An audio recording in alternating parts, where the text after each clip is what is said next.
Governor Gavin Newsom tomorrow is expected to roll out his proposed state spending plan. And in that presentation, he'll give an update on the state's money situation. Yeah, and how he wants to spend taxpayer dollars this year. KCRA 3 Capitol correspondent Ashley Zavala is here with what we can expect. Curtis, well, we're learning ahead of that presentation, the governor is expected to announce the state will have to grapple with a budget shortfall in the billions. We don't have a specific number just yet.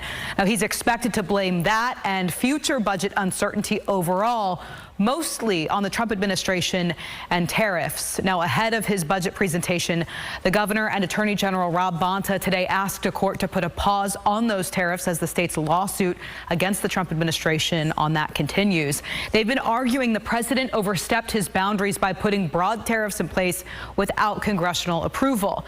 The tariffs have impacted the state's ports, exports, and created uncertainty in the stock market. It's also made an impact on the state's taxes, which are major sources of revenue. They've also thrown a wrench into the state spending plan the governor will present tomorrow. Here's what Governor Newsom's Department of Finance spokesman H.D. Palmer had to say.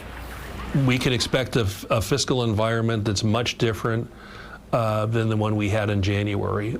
We had a budget that was in balance over 2 years. We had a modest surplus of a little over $300 million. And through mid-April, our revenues have been going in a very positive direction.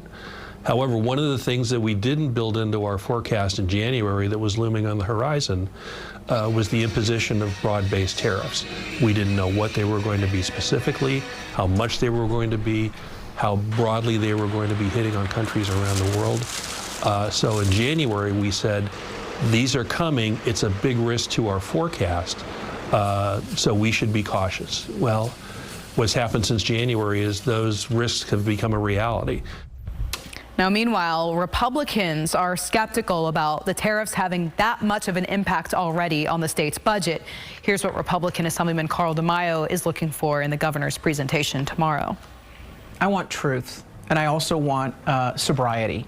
This is a governor who has brought on a fiscal crisis, even though he was warned every step of the way that he was spending too much money, and now all of the problems that he has created, they're all coming home to roost. Now, the reason why he said he had a modest surplus in January is because he knew he had a deficit, but he needed Trump to be sworn in, because everything about this budget is Trump's fault. Now, Newsom's administration has acknowledged that government spending is playing a role in the numbers he'll present tomorrow.